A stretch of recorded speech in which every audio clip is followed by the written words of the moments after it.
yeah, that map looks pretty pathetic. I'm looking to fill it up, but you can see I bent the tongue.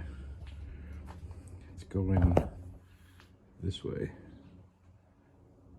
So, I think I could still use this piece. I wanted to shorten it anyway, so I may flip it, drill through the existing holes. We'll see. And you can see the rock chips. Yeah, that's just from 7,500 miles. So I think either clear bra would have been good or mud flaps on the NSX. Probably could have, or I still can. I'll put some mud flaps maybe. I don't know. We'll see. I don't have fender liners in there, so it makes the inside of the trunk turn into a sandbox. So maybe I could make custom fender liners that come down to a mud flap. But just to give you an extent, and I could do a clear bra, maybe a combination of both. But the extent of how bad this hit was, yeah, it's pretty hard. This is supposed to be straight, not like that. This whole thing got bent down. I don't know, maybe there's not a lot of weight on here, but if I try to jack up under here, it's just gonna lift up the trailer. But if I apply heat and maybe drill a hole in here or weld something to this and pull at the same time as I'm tapping underneath and jacking underneath, it may come back somewhat straight. So that's what I'm gonna try. So really, this whole piece should be replaced. I've been heating it up and bending it. The whole thing is split down here. You can see where it just like mangled it. It's crazy. Yeah, so I caught something good. Okay, so I stopped heating up that part right there because I've decided I'm just going to replace it. It's not worth me messing with. So I don't know if I'm going to replace this whole beam or if I'm going to cut out a section there and put in a new one at the end. I'm leaning towards the whole thing. It'll be more work, but I could actually improve it because these little side pieces I put on that cover up the side skirts, instead of cutting pieces and welding them on, I could just get this bar to be a little bit longer and shape them out of that piece. So right now I'm kind of skipping around. I'm not sure exactly what the plan is, but I know that part of the reason this happened is the trailer was too low. The tongue being too long kind of makes it so when the NSX goes over a pothole and up, the trailer is still down. So, I mean, that's going to happen no matter what because it's behind the car, but the longer this is, the more drastic that angle will be, or I should say not drastic enough. So what I'm doing is this whole tongue is bent. I'm going to, I think, take it off, flip it over so it's bent down this way, which will kind of keep it raised up in the front a little bit. And I'm either going to shorten the tongue by cutting it, or I'm going to move the whole thing back and have it touch where the Moto Campo wheel is. It needs to be about, well, I shouldn't say it needs to be, 10 inches shorter is about the maximum I can go on this, so that I have clearance in case it ever jackknifes, God forbid, but with my luck it might. So yeah, so I'm starting to take these bolts off. I'm going to take it, I think I'm just going to spin it 90 degrees and push it back and drill a new hole for the front. The problem is I think the bottom section of the tongue down there may be a little bent as well. I will figure that part out. I ended up using a 20-ton hydraulic shop press to straighten out the tongue after I removed it completely. And here I am making a wiring harness for the air suspension and testing it. Here I'm figuring out where to put all the components, and I decided in these locations, these are going to be the permanent spots. I use tape to mark out all the brackets, and then I test the air suspension, which is really so much better.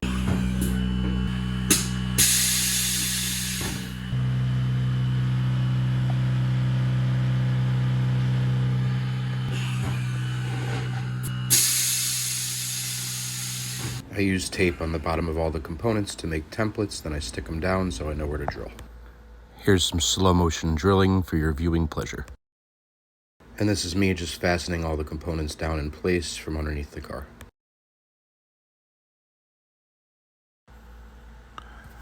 So I bedlined all in here before, which you guys didn't see.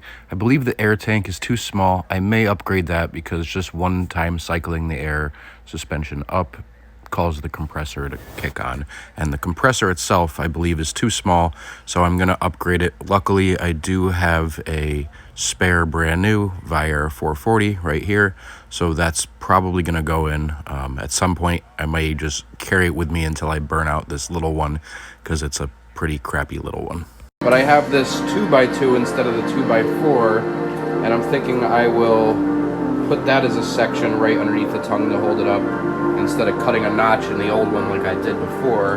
And that should be okay and reduce a little bit of tongue weight, a little bit of overall weight. Not much, but something.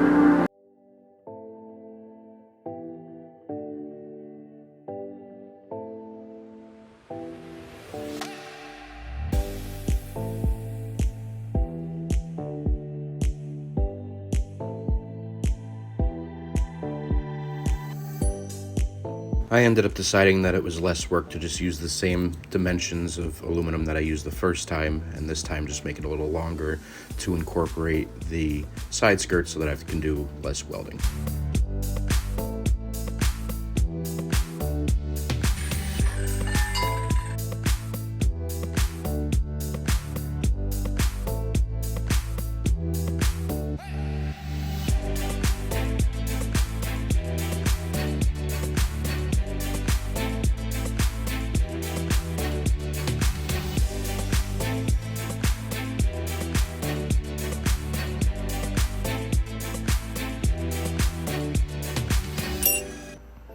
So when that horrible mishap happened and I bottomed out and ripped the trailer off, I also ripped the side skirts off. And how that happened was by breaking all of these tabs and the little plastic brackets that hold the tabs on.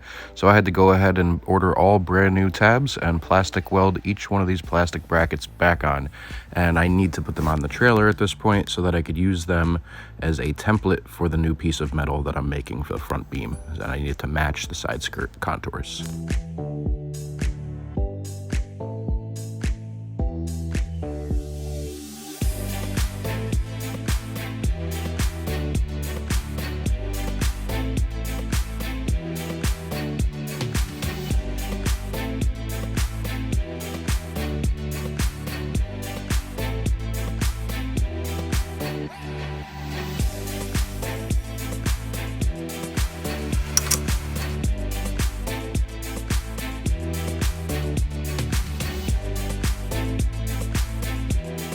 So this thing is all solid. When this bottom part lifts up, the whole part lifts up now. I was having issues where it wasn't, but what is moving is the actual tongue. It has a little bit of flex in it.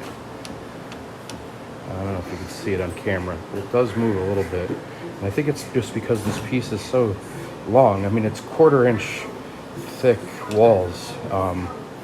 And I guess I could put like triangles going out, but there's no place to really put them unless I shorten this door. They'd have to go from underneath. They couldn't even go to this. I would also lower the ground clearance here in the front, which is part of the problem I'm having. So I'm not really sure how to solve this. Maybe I'll just live with it and it'll have a little flex. I don't really know the cons of it. I guess we'll find out. All right, so that wasn't so bad. I just had to bring myself to do it. So I welded all kinds of things all over the place because, yeah, why not?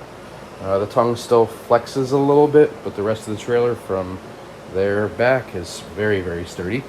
And I did this, which I don't know if you could see.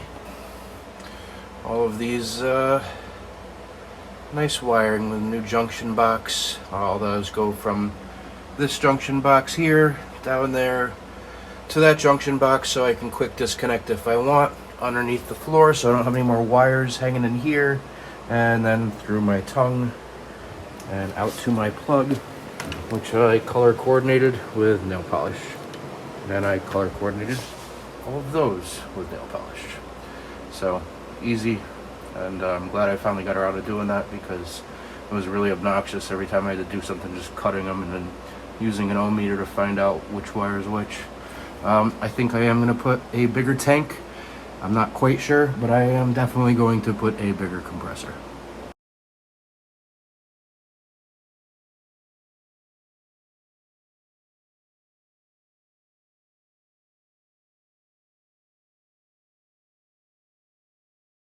So first time hooking it up, got out about that far, pulled out to the driveway, turned off the car to just check out the ride height and everything, make sure nothing's scraped. And then I wanted to go start it again. It wouldn't start, so I had to take apart everything because the main relay just happened to go right here. I wonder if the universe is trying to tell me something every time I mess with this trailer. something goes. Everything seems to be situated now. Everything's much stronger than it was before. I put a few 100 miles in the trailer and it's very sturdy. The geometry doesn't seem to have changed even though I took 6 inches off the tongue, and everything is secured to the car in a much stronger fashion. All right, everybody, thanks for watching. I appreciate you tuning in. I appreciate the support. Don't forget to like, comment, and subscribe below, and stay tuned for more videos coming shortly. I try to release one every week. Thanks.